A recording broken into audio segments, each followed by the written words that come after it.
Hello বন্ধুরা, তোমরা দেখতে পাচ্ছ আজকে চলে আসলাম চৈলাম স্থিত যে পণ্ডিত দীনদয়াল উপাধ্যায় স্টেডিয়াম রয়েছে তারই পাশে যে রবীন্দ্র নজরুল সংস্কৃতি চর্চা কেন্দ্র রয়েছে। এখানটায় কিন্তু 2025 সালের যে শিশু মেলা আছে সেটা চৈলাম স্থিত, চৈলাম বাজারের খুব কাছে এই জায়গাটা। এখানে কিন্তু খুব সুন্দর একটি শিশু মেলা অনুষ্ঠিত হচ্ছে। আজ মেলার দ্বিতীয় দিনের দৃশ্যটা তোমাদের দেখাচ্ছি, খুব সুন্দর একটা মুহূর্ত। আর এখানটা দেখতে পেয়েছো এই জায়গাটা কিন্তু যে আমাদের মাননীয় উপমুখ্যমন্ত্রী ছিলেন প্রাক্তন জিষ্ণুদেব বর্মন মহোদয়, ওনার যে জার্নিটা রয়েছে এই জার্নিটা কিন্তু এখানে তুলে ধরা হয়েছে। রাজবাড়ি থেকে রাজভবন পর্যন্ত এখানকার যে সুন্দর মুহূর্তটুকু আছে সেটাই আজকে তোমাদের সামনে ব্লগের মাধ্যমে উপস্থাপন করছি। এখানে দেখতে পাচ্ছ ওনার যে জার্নিটা রয়েছে, ওনার যে জীবনের প্রত্যেকটা পদক্ষেপ, মানে কীভাবে তিনি উপরে সফলতার শিখরে পৌঁছাতে পেরেছেন সে সুন্দর মুহূর্তটুকু ছবির মাধ্যমে আমরা এখানে দেখতে পাচ্ছি, তুলে ধরা হয়েছে। খুব সুন্দর একটা উদ্যোগ, এই এত সুন্দর একটি উদ্যোগ নেওয়ার জন্য এই যে সংস্কৃতি চর্চা কেন্দ্রের যে উৎসব কমিটি বা যারা এই আয়োজনটুকু করেছে ওনাদের প্রত্যেককে অনেক অনেক ধন্যবাদ জ্ঞাপন করছি এত সুন্দর একটি আয়োজন করার জন্য, যার মাধ্যমে আমরা এই সুন্দর দৃশ্যটা দেখতে পাচ্ছি। এর জন্য অসংখ্য অসংখ্য ধন্যবাদ জানাচ্ছি ওনাদের প্রত্যেককে।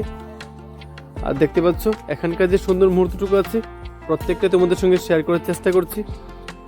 খুব সুন্দর মুহূর্তগুলি তুলে ধরা হয়েছে এখানে, খুব সুন্দর। তোমরাও কমেন্টে জানাবে।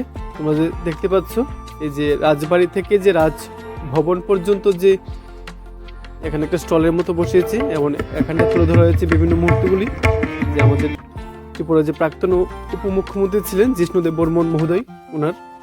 আর এর বাইরে যে জায়গাটুকু দেখতে পাচ্ছ ফুল দিয়ে খুব সুন্দর করে একটা বাগানের মতো তৈরি করা হয়েছে, খুব সুন্দর দেখতে, কিন্তু অনেকটাই মনমুগ্ধকর বলতে পারি, খুব সুন্দর।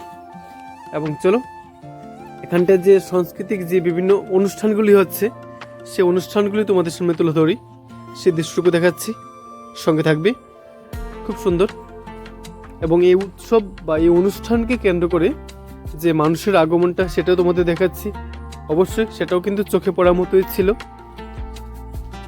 খুব সুন্দর। আমরা প্রত্যেকটা অনুষ্ঠানে কিন্তু আমরা অবশ্যই চাইব সেই অনুষ্ঠানে তথা উৎসবে, যে সকল উৎসবে বা অনুষ্ঠানে আমরা সম্মিলিত হয়ে সেই অনুষ্ঠানটা যেন আর সুন্দর হয় সেই চেষ্টাটুকু করব।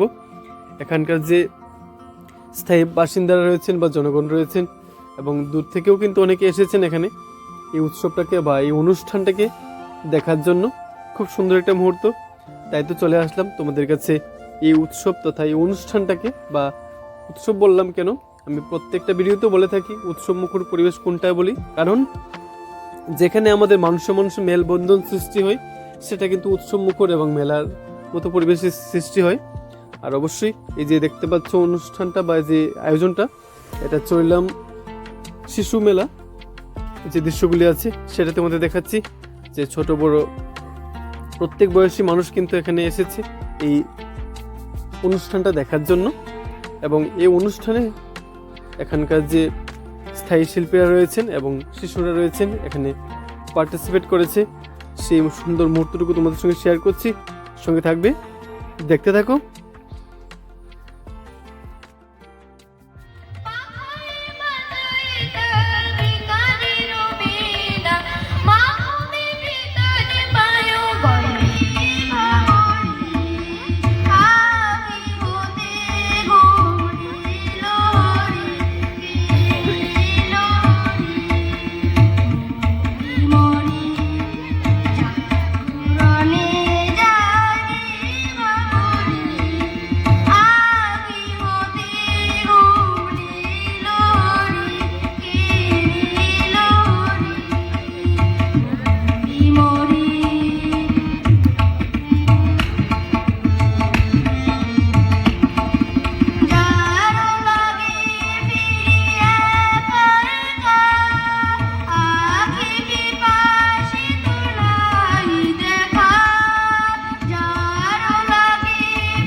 তোমাদের সকলের কাছে বিশেষ একটি অনুরোধ থাকবে, আজকের এই শিশু উৎসবে যে মুহূর্তটা আছে দেখতে পাচ্ছ, এটা যদি তোমাদের ভালো লাগে অবশ্যই এটা শেয়ার করে সবাইকে দেখার সুযোগ করে দেবে, এই আশাটুকু রাখছি। আর তোমাদের প্রত্যেকের মঙ্গল কামনা জানিয়ে আজকের ব্লগটা এখানেই শেষ করছি। তোমরা সবাই ভালো থেকো, সুস্থ থেকো, এভাবেই ভালোবাসা দিয়ে পাশে থেকো।